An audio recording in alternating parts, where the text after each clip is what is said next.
Hello, everyone, and welcome to the second episode of the Giveology podcast. Today, I'm joined by Becky Paugh, who is a nonprofit professional, fundraising professional, development professional for since 1991 was when Becky started her first nonprofit. She's had a very long career in fundraising and development, and she's here to talk to us a little bit about some things in the nonprofit sector and fundraising in particular that could change the way that we look at different things in fundraising, and especially some conversations around privilege. Welcome, Becky. I'm super happy to be here. Thank you so much, Anthony. And usually we get started just talking a little bit about who our guest is. And I just want to delve a little bit deeper into kind of your career and how you've ended up where you're at. So tell me about when you got started, that first nonprofit. How did you get into that? So my background is actually in theater, which is, like a lot of people who are in nonprofit work, they started out doing something completely unrelated. So I started a small nonprofit theater company with some of my college friends. And we did that for about 10 years. And I learned a lot. We did our own everything. And then I spent about 10 years doing a different kind of drama, which is staying home with 3 kids. And then I went back to work and I thought, well, what am I going to do now? I've done theater. I've done some parenting. How am I going to round out my life experience? And so I ended up getting a job at a very swanky private school, working in the development office. And I learned a lot. I learned all of the things that good fundraisers learn, which is that, the donor is never wrong. And, we roll out the red carpet for our donors, and we want to center our conversations on donors. And I learned all of that really well. But for some reason, I just wasn't feeling it. I just wasn't feeling great in that space. It was this, it was literally the world's most privileged students having access to every single thing in a city where the majority of the people were living well below the poverty level. And I thought, if I'm going to raise a lot of money, I could certainly find causes that are more aligned with my particular values. Mm-hmm. So I left that job against everyone's advice. They're like, you're nuts. You're a single mom of 3. This is a great job. It's steady income. You have great health insurance. And I said, yeah, but you know what? It doesn't feel right. So I left and I did a short stint doing nonprofit work for a refugee resettlement and immigration organization here in my city. New Haven, Connecticut is a refugee resettlement city, sanctuary city. And my gosh, I was pretty good at it. Pretty good at getting all of the white wealthy people in my neighborhood to come and listen to some horrific story that a refugee could tell about their life, and then sort of play on that discomfort or guilt or fascination with that narrative to elicit gifts. And, I knew that I was doing, fundraising the right way because I was, we were getting money, and we were having these successful, quote unquote, air quote, successful events. But I knew in my stomach that something was not right. And I just couldn't figure it out. I really couldn't quite name it. I didn't have the vocabulary. I didn't have the framing to understand what about these dynamics of wealth and the discomfort around these relationships that I had with these clients. So I said, you know what, maybe I need to take a break from fundraising. And, in no time, I was back at it again. And, I've since been on a journey to understand for myself, why am I attracted to the world of fundraising? What do I get personally from having my own access to people of wealth and my own proximity to power? And I've been trying to unpack that for a long time. And it all kind of came to a head in March of 2020, about 3 days before the world shut down.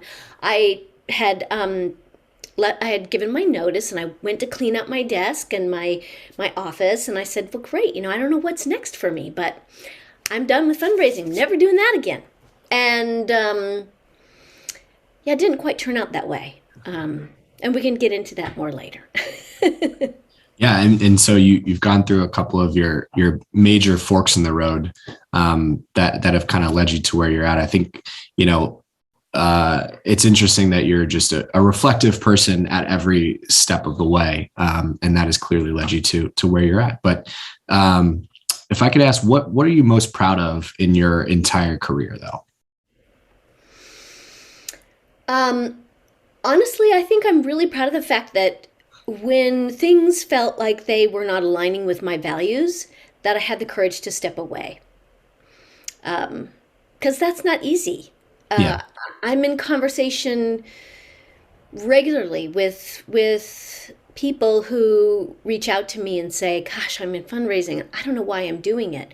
And certainly I'm not encouraging people to leave this sector. That's not what I'm trying to do. But Right. but I think it is important to find work that really aligns with your values and to lean into them and to live into them. And I think that sometimes we're afraid to do that. And so I feel really proud of being able to do that. And I also really want to acknowledge that in and of itself is a form of privilege. Yeah. To be able to say, you know what? I'm an old white lady with a decent resume. I'll find another job. I'm just going to walk away because this doesn't suit me. That's privilege. Yeah. And it's good that you bring up privilege, because my first question is, just kind of thinking about how privilege plays a part in the nonprofit sector. What role does it play? There are pros and cons to it, and obviously there's multiple sides of a coin. But what is its, privilege and its relationship to kind of responsibility to give and to be a volunteer and things like that? Yeah, so this is a question that I sit with probably every single day. And I think that we have to first name that traditionally philanthropy is really connected to power and privilege and a lens at which we look at two categories of people, right? So there are the people who are superior, and the people who are the have-nots, who are inferior. The poor versus the rich, the educated versus the non-educated. We have a very binary way of thinking about people. And the word charity implies that things are moving in one direction, right? That one group of people have the wealth and the power, and the other group of people have no wealth and have no power, and therefore we are going to move it in that direction. Mm-hmm. And I think that's a really dangerous way of thinking about it, because I think we can cause a lot of harm in our communities of color when we don't acknowledge that they do in fact have value, have power, have resources, that sometimes it looks different than what we recognize or what we value. But I think that the way to really do philanthropy in a way that's meaningful is to be in community with people, mm-hmm. to eliminate this idea that the power is only going one way, or that only one set of that dynamic is in need. Yeah. So I mean, philanthropy is really grounded in the savior mentality. We're saving, we're helping. And, I don't know if you've read Decolonizing Wealth by Edgar Villanueva, but here, it's a must read. And I was rereading the introduction today, and it says, he talks about the fact that philanthropy at its core is really about settlers and colonialism. And, I know people are like, ooh, this conversation is getting uncomfortable. And so, I just want to name that if this conversation is uncomfortable, that's okay. And I just encourage you to sort of lean into that discomfort, because I've been there. I've been in that place where I felt so uncomfortable about my role in philanthropy that I really, for my own mental health, had to leave because I felt so racked with guilt and shame. And that wasn't very helpful Yeah. to me or to the communities I was trying to serve or help or whatever it was I was trying to do. But Yeah. but Well, for and people, I think part of it, part of the angst there is that that what you're talking about is kind of accepted fundraising best practice. It's pulling on heartstrings, and motivating based on emotion to give, which, it does go both ways. It is a strong motivator to want to help. The altruism is, that's great. The problem is, I think the issue that you're talking about is the mindset of a non-level playing field. What is the mindset that you would encourage people to have or attempt to have as they begin, let's say, volunteering at like what if we're going to tutor a third grader? What's the mindset that you would encourage people to have as they begin a donor relationship with the new organization? Yeah, I totally appreciate this question. I mean, for me, I think that whenever you decide you want to engage in nonprofit work, I think it is really important to do more than write the check, because that's, writing the check is not the hard part. Being in community and having authentic relationships is the actual work.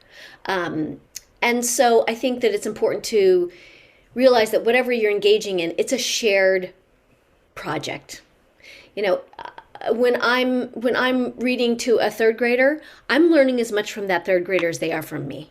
When I'm in a relationship with a refugee, I gain way more from them than they will ever gain from me. And to acknowledge that that money is only one facet of what we can contribute when we want to be in relationship with each other. I think that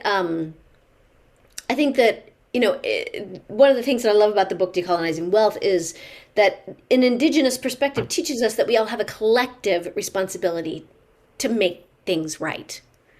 We white people stole land and consolidated resources that did not belong to us.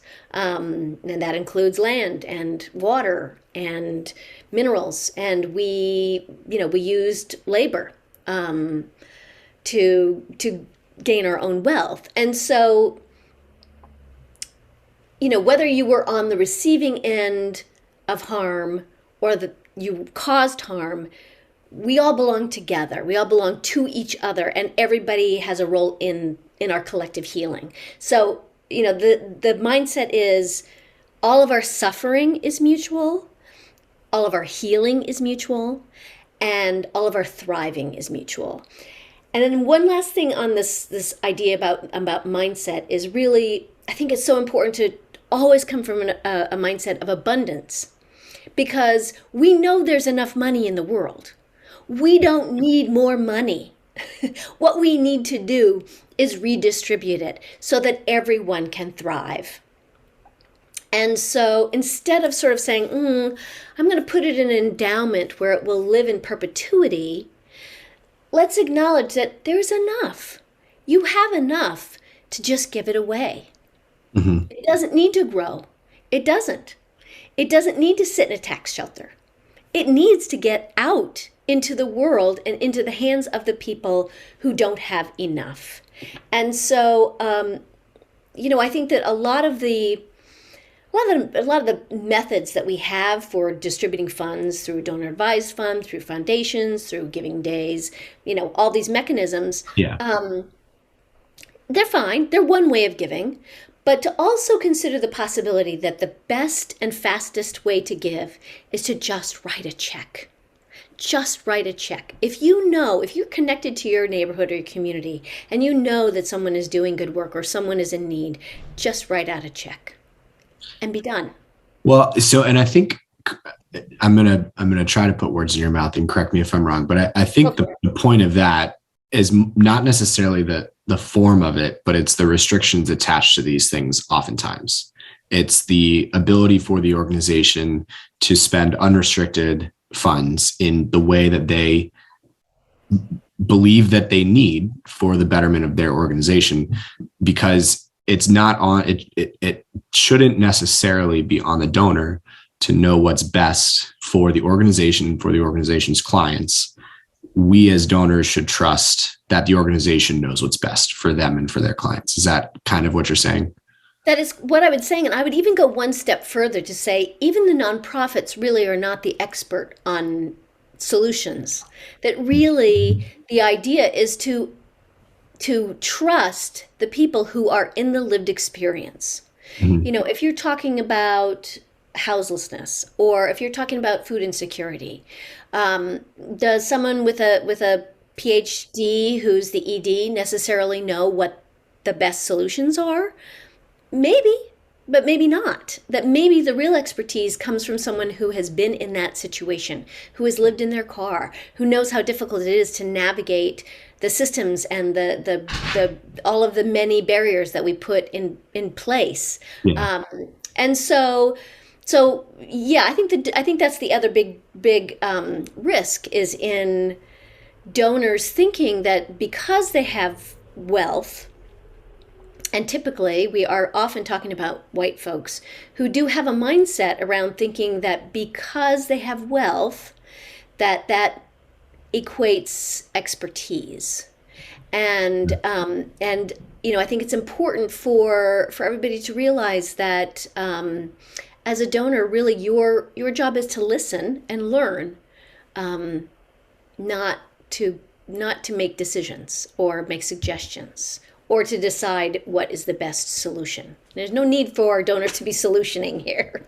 Yeah. Well, and I think, you know, this also gets into a little bit of like board service, for example. You know, I think if a well-meaning and active donor and volunteer is able to listen well and learn about the organization, learn about the clients, there is a path to being involved and being in the room that comes up with these solutions. But that path shouldn't necessarily be just by who is able to, you know, give the most. It's who is the most engaged, who's the most well-informed on what it is that the organization's doing, as opposed to just who's got the bankroll. That's right. And that includes people from the community. Yeah. So, Yeah. you know, I mean, that's another sort of radical idea for a lot of people. You know, they're like, well, you know, if we're serving people who are living at the edges of poverty, how do we have them sit on a board? And, you know, my question is, how could you not? I mean, they're the most important people to sit on the board. And, you know, what they offer is lived experience. They may not offer, you know, a basic gift every year that's, you know, whatever is in the bylaws or whatever is expected, but they have an incredible perspective to offer, that, and they need seats at the table. So that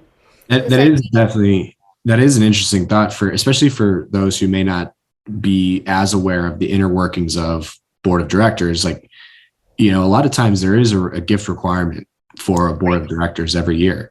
Mm-hmm. And I don't think I haven't had the career that you've had, but I've never heard of an organization having either a current or former client on their board of directors as a standing objective. Yeah, that'd be fascinating. So, you know, a lot of the concepts that I'm talking about really grew out of, I don't know if you follow Vu Le and his, he has a blog, Nonprofit AF, mm-hmm. but he created this, he helped, along with a big group of people in the Pacific Northwest, launched a movement called the Communitycentric Fundraising Movement. And really it was people who are Black, Indigenous, and other people of color really trying to figure out how to rethink fundraising. Mm-hmm. And, you know, a lot of these concepts are, how to give the power back to the communities that are being served, so that it's not just a bunch of rich white folks sitting around a table in a boardroom making these decisions without really enough information, and not really, and lacking a willingness to share their power. So it's actually more common than you think. Here in where I live, an org that I worked for previously, they have actually transitioned almost half of their board off and replaced them with the families who are affiliated with the organization directly.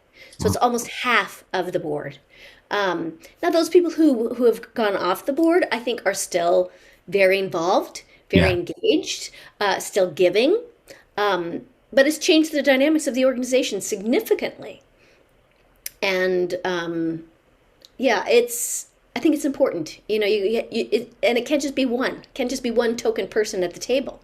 Right. Right. And the voice has to actually matter, for sure. Yes, exactly. Be heard. Yeah.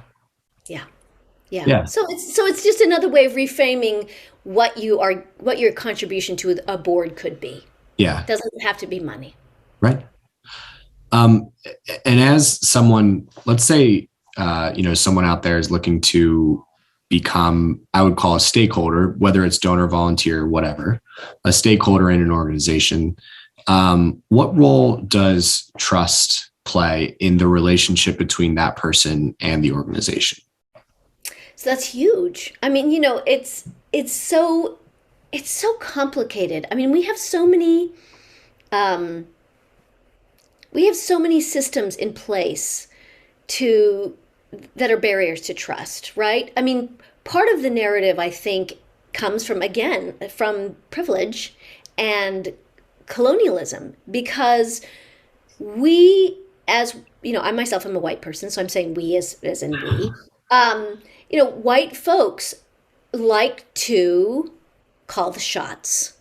And, we in our minds have earned whatever money we have. And people who are without, for whatever reasons, have failed to earn. And so, there's this mindset that we have to police these other people, in quotes, that they have to prove themselves worthy of our gifts, as we call them. And, I think that's problematic. I think that we have to really understand that it's not our job. It's not our job to determine who is deserving. It's really up to the communities to decide how it's best to distribute funds. That's why I think it's really critical to have board representation, from the community, because they know, where the needs are, how it's going to be best utilized, what is going to be useful, and we as donors need to trust that they're going to do that they know better than we know. And our desire for power is really palpable. And as a long-term fundraiser, I mean, it shows up in all these ways, right? Naming. We want to have naming opportunities. We want to name a building. Well, why?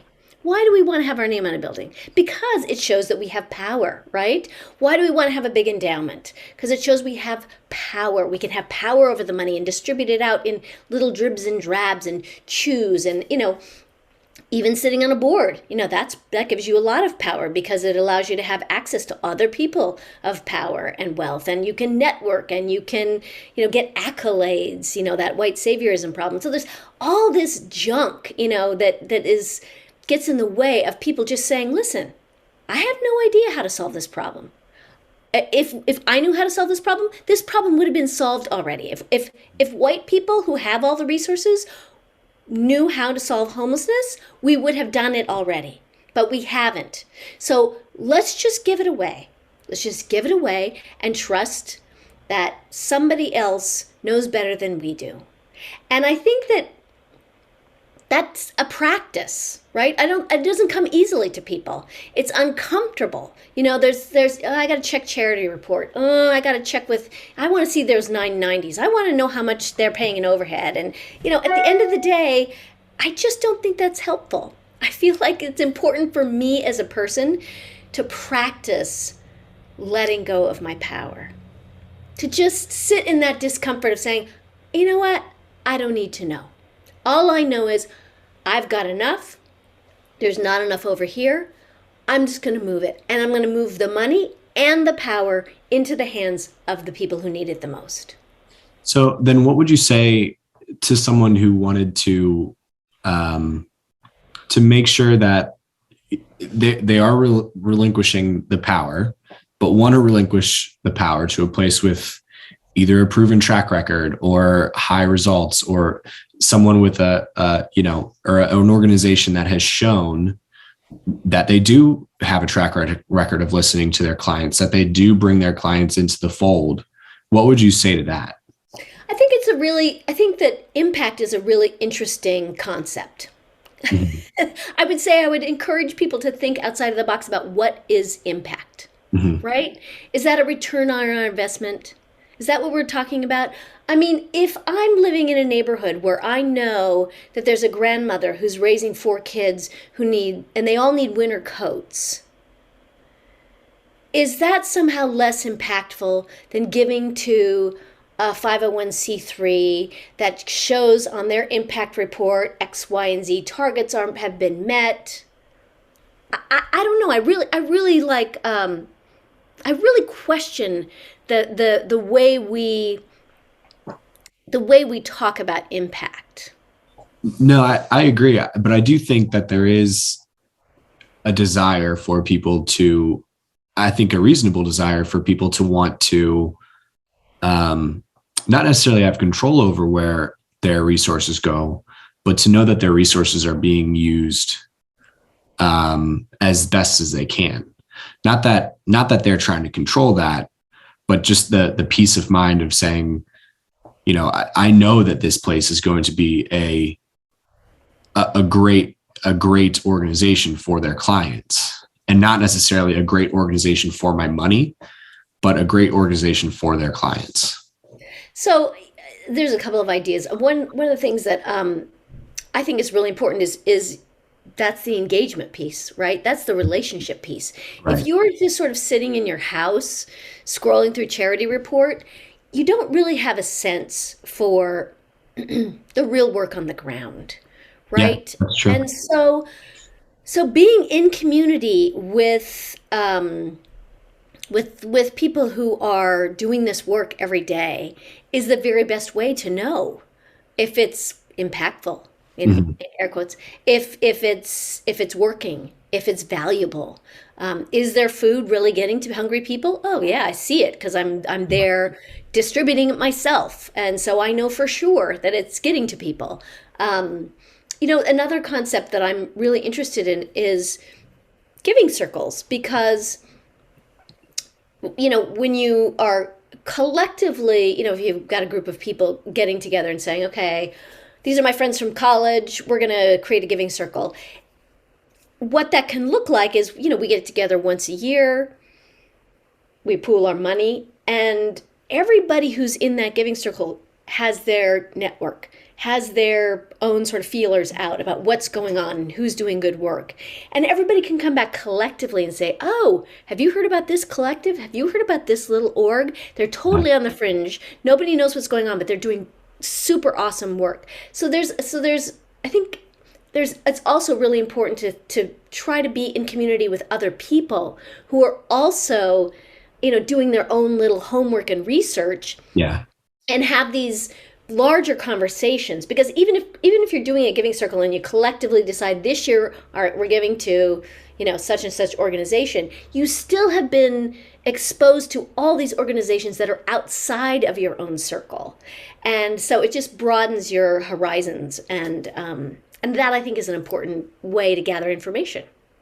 Yeah, I think that's a great point. And I think going back, volunteerism is just such an amazing way of actually learning and seeing as much as you possibly can about an organization. So, it goes back to what you're saying, where, money is not the only thing to give. It, time, talent, treasure is the whole thing of, a lot of times nonprofits are thinking that your time is actually the most valuable thing that they could get. So yeah. Yeah, I'm with you on that. Maybe going back a little bit, you may have touched on it a little bit already, but with all of your experience in fundraising, if you had a magic wand, what would be one thing that you would change about the industry overall?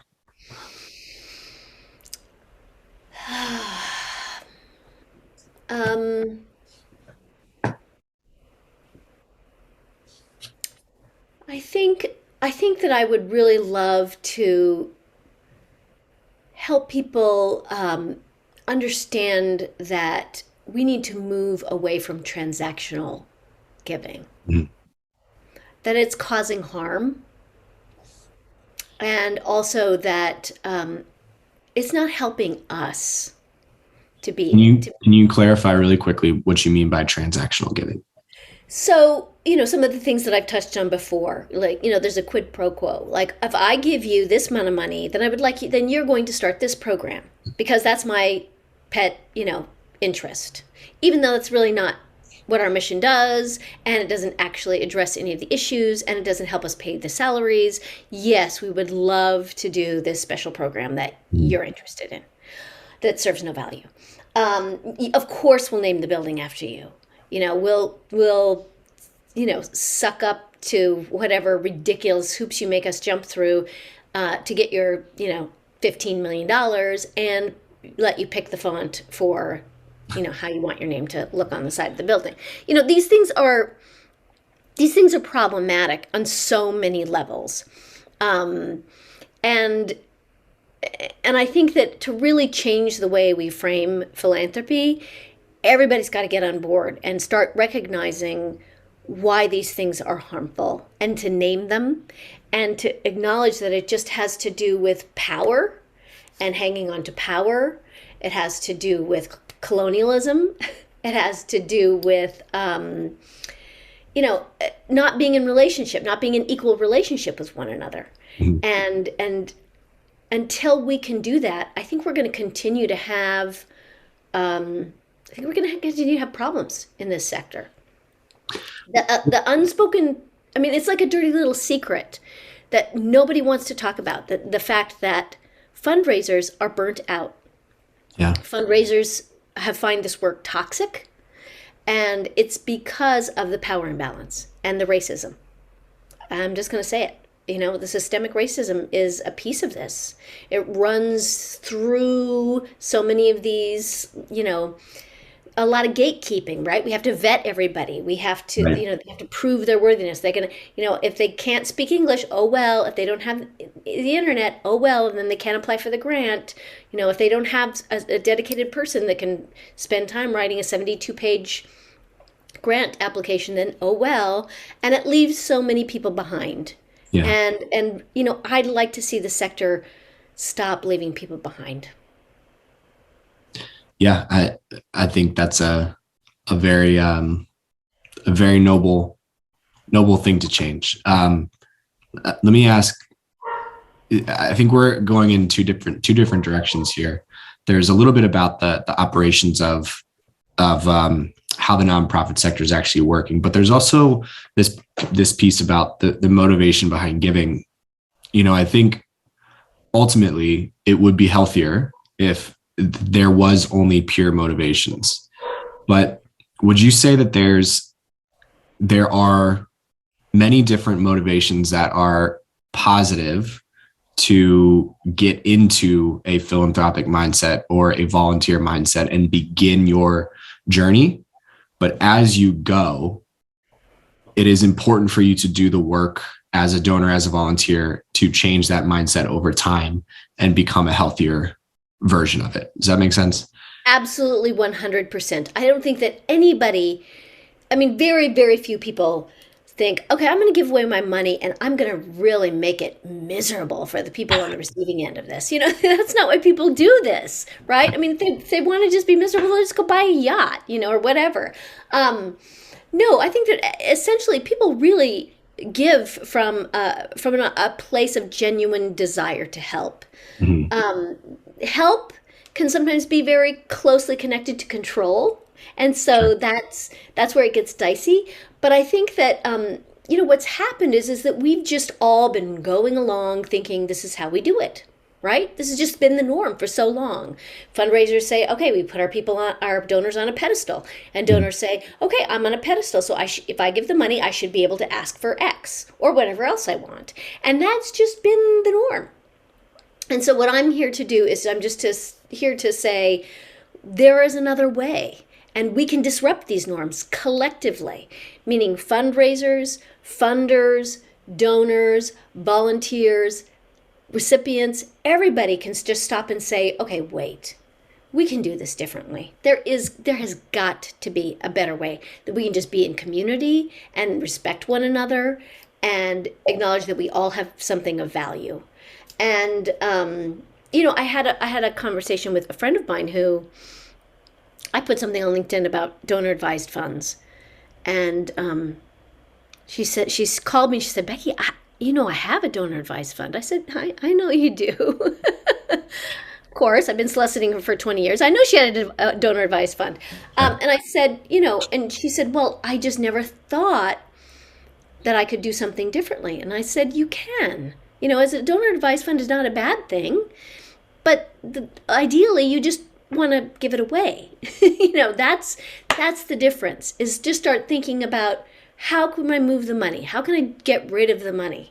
I mean, really, that's what we're here to do, is just give it away. There's no real advantage to holding on to it.